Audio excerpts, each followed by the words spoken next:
We're building an action plan for media in 2018, and this week we're looking at media transparency.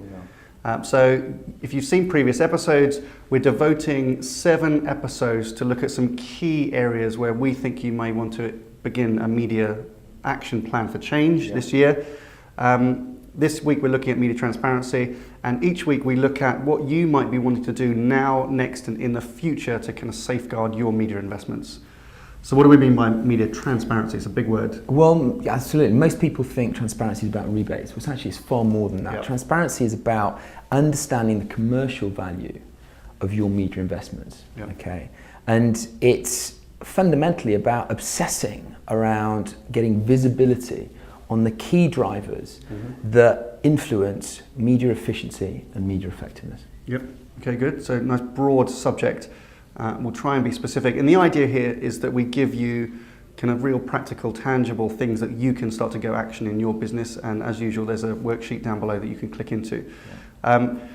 We've done a lot of research into transparency. One of the big headlines that came out of our last piece of research was that 80% of marketer respondents believe that transparency in the supply chain, particularly with their media agencies, was the greatest determinant of the level of trust that they would have in agencies. So transparency is a key and core part of doing business. Absolutely, and the WFA have released a report, not surprisingly, that indicate that of their members, transparency is a critical strategic importance, but nearly 50% of their members think it is the number one priority to get right. Yeah, I think we agree. Okay, so let's dig in. Let's have a look at a media action plan for transparency. Right, let's make a transparency action plan. Yes, let's. What we're going to do is we're going to look at transparency, I think, from 2 places. You're going to look at specifically the contract, which we say is so important in transparency. And then I'm going to think about what we might call the supply chain. So it's all the different kind of agencies and partners that you might work with as a marketer, organised as now, next, future. So now, what should you be doing now when it comes to the contract? The first thing is find it. Yes. So make sure you have a contract, dig it out and see how old it is, right? And actually just go through it and compare the contract clauses with what we consider to be best practice. So ISBA, the ANA, have released their framework agreements, which are broadly, considered to be the best in the marketplace. So compare your clauses with those. Make sure that you're covering all of the more modern clauses. So data ownership, audit rights at a holding group, how the agency are making money, conflicts of interest. So things that stand outside of the traditional kind of rebates clauses. So make sure that you've got a contract and then benchmark that against what we consider to be the best in the marketplace. Good, okay. And then when we think about the supply chain now, it's kind of maybe sound like a silly question, but it's an important one, is actually as a business, decide what level of transparency you want in the supply chain. Right. You don't have to have full transparency, and there are some businesses which decide actually it's not that important. So decide what type of kind of disclosure and transparency you want, and then make that clear to everyone in the supply chain. So to give you an example, businesses that we might call like direct businesses, those are perhaps businesses that where you can transact online, like let's say an insurance company. They might decide that they don't need transparency of the supply chain, that they're going to just give clear objectives to agencies and other vendors and say, just sell me insurance. I don't need to know disclosure of pricing and sources of inventory and anything else that might go into it, any rebates or anything else. I don't need to know. I just want you to drive a business KPI. And that's perfectly legitimate, and lots of people ask for that.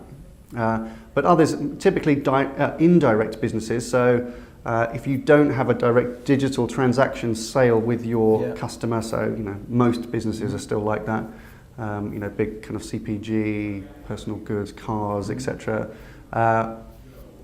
don't have that direct sale, they may want actually complete transparency because they want to see and they want to be reassured that their money is working as hard as possible to drive that business outcome, and they have to do the calculation themselves. So it depends on what kind of advertiser you are, but you need to make it very clear what level of transparency you need up front. Okay, let's think next. So for contract, next. Yeah, so for contracts, it's about identifying the gaps that you have within your current contract. By benchmarking against ISBA, you should be able to identify how exposed your contract is on some kind of key critical clauses. If it is a significant exposure of risk to your business, close it immediately and then renegotiate. Okay, so address those issues and go back to your agency and make sure that they are then compliant to a stronger contract, irrespective of the period that you are in within your kind of contractual term. Yeah, exactly. Don't hesitate. No. Great. So when we think then about the supply chain, next is similarly understand who's in the supply chain. We speak to a lot of marketers and didn't quite know exactly all the agencies that they're working with, or all the different technologies and all the different kind of methodologies and protocols that they use.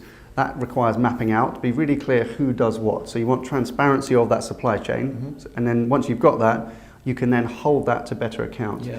There should be common KPIs throughout your supply chain, ideally, so that everything's laddering back up to drive a business outcome. And it should be unacceptable, and many marketers have publicly said this, P&G most notably, but others, you don't allow any supplier to mark their own homework, we call it, is that they have to be open to independent kind of measurement and validation, the entire supply chain. That's the only way to get full transparency. Good advice. Okay, so looking into the future, what should we be doing for transparency in contracts? From a client side, you need to secure an investment in media governance. Okay, get permission to properly govern media, and with that means having regular, at least annual compliance audits on the contract that you've got in place. Thereafter, it's critical that you make sure that your contract is as up to date as possible. We're moving in such a fast-paced marketplace that contractual clauses are constantly evolving and changing. You have to make sure that you're on top of your game, and then go back to the agency and renegotiate the most critical clauses to make sure that you are protected on an annual basis. Good advice. And then so finally, looking at the supply chain. So transparency, I guess in lots of things, transparency enables control and power. So the more you know about what's going on, the better you're going to be at making decisions. And that's particularly acute in a lot of digital media buying processes, which are incredibly complex, and you need to understand that supply chain and where the costs go and what you're getting and all that kind of stuff. But as you get more information, you can make better decisions quicker. So when it comes to things like ad fraud, it'll be far easier for you to decide what you're willing to pay for and what you're not willing to pay for, on the basis that it might be non-human impression or a click. So demanding transparency of the supply chain, putting that into contracts, is going to empower you with the information that's going to enable you to make better decisions. We've talked a lot about WFA research. Recently, 90% of their members said that they are tackling their programmatic models to derive more transparency and take more control of those decisions. It just shows you the impact that that's going to have. Yeah, very good. So all of that is contained in our weekly worksheet, which you can find down below. You can click and download this, and it goes into a bit more detail of what we're talking about. But we're building an action plan for change in media. Go make stuff happen. Let's make media better. So media transparency is a really important topic, and we've covered some of the key principles today. But if you are really looking for a masterclass, we're launching a transparency webinar today. Yes, indeed. So this is a kind of extension really of what we've been talking about within this particular episode, as a separate webinar dedicated to media transparency. It's a year and a half on from the ANA's media transparency report.